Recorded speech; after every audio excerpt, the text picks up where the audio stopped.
Hey guys, what's up? I'm back with another market trends video. This trends video is data for one of the counties that I service, for Cobb County. And I should say that every market is going to be different, but I think what is consistent across the market, across all markets, is that it is still a seller's market. Today I am doing another market trends video, and this is a sort of an update to a video that I posted last month called Market Trends: Will the Housing Market Crash or Boom in 2022? I kind of just want to give you some new updates, and it's good news, so I wanted to share. I'm going to be going over 4 metrics plus the offer process. The first metric that I wanted to go over is sales, market sales. Between last April and this April, sales have decreased by about 20%. Less buyers are jumping in, meaning not as many buyers are jumping into the housing market to purchase right now, and more sellers are jumping in, meaning more people are putting their home on the market for sale. That combination, less buyers jumping in, more sellers jumping in, equals more inventory. And that's what we need, because a seller's market is when we have more buyers than inventory. More inventory leads me to the next metric, which is called months of supply. Back in last April, we only had 0.8 months of supply. And I know this may not seem significant to you, but this April we have 1 full month of supply. So that is important, because that metric is showing us that the inventory is rising. And the more the inventory rises and the less buyers we have competing, eventually that will start to balance out, and we'll have hopefully an equitable amount of buyers and an equitable amount of homes. This is good news, because back when I did my other market trends video, I did say that the market was going to start to get a little bit better for buyers, that the seller's market was going to start to slow down a teensy bit, and this is proof that we're seeing it slow down. On to the third metric is days on market. And so days on market has increased between last April and this April by 18%, from 16 days on market to 19 days on market.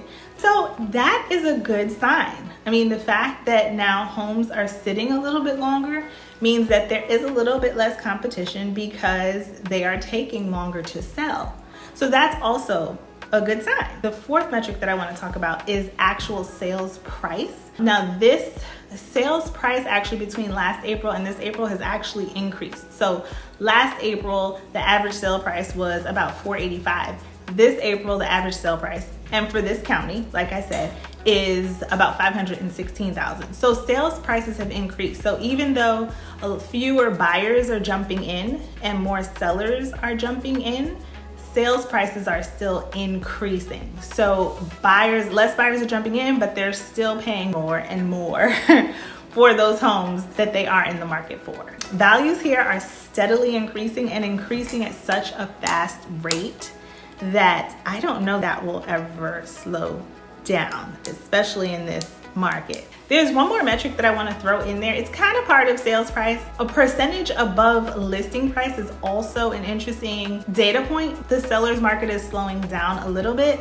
Buyers are still, one, paying more and more, right, for the homes that they are in the market for, and two, they are paying more above list price, or more than what the seller is asking, even between last April and now. So last April, the percentage over list price was about 101%. This April, percentage over list price is about 103%. So that's not changing. I don't know if that's going anywhere anytime soon, but that is still something that is indicative of the seller's market. The final piece of market trends that I want to talk about is the offer process. You can go back to my market trends video and kind of compare what I said then to what I'm saying now. It hasn't changed much, but the offer process back then is very similar to the offer price now. If you're a buyer, you're still going to be competing against multiple offers, and you're still going to be having to pay over list price. You're still going to be having to put your best foot forward, but you're just going to have a little bit less competition.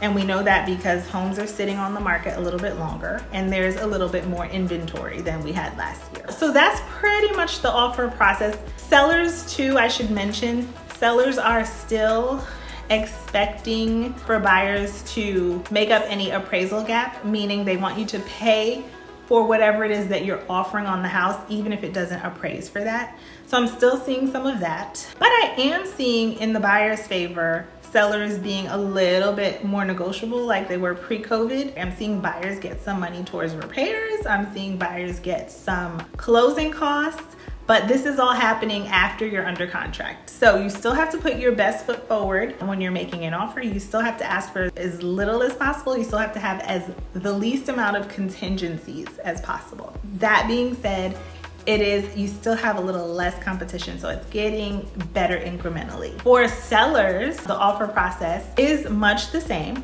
but sellers are seeing less offers. They're still seeing multiple offers, but they're seeing less offers. So whereas they were getting maybe 20 offers on a home, 20 to 40 offers on a home, maybe now they're getting 8 to 15. A key thing that I'm noticing in this slowdown is that a couple months ago, homes, no matter what they look like, no matter where they were selling quickly, we're selling for way over asking, and we're not on the market for a very long time.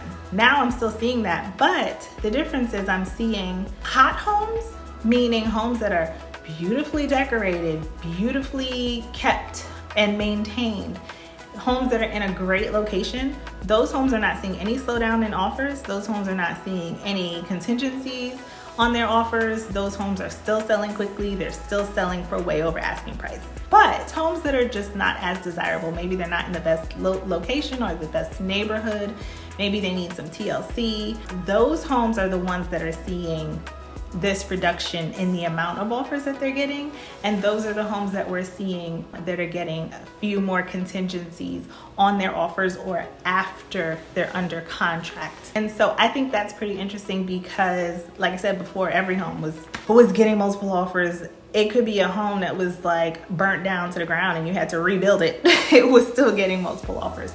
But now I am seeing that slow down. I'm seeing hot homes still stay up here, and mid-range to fixer-upper homes are like down here.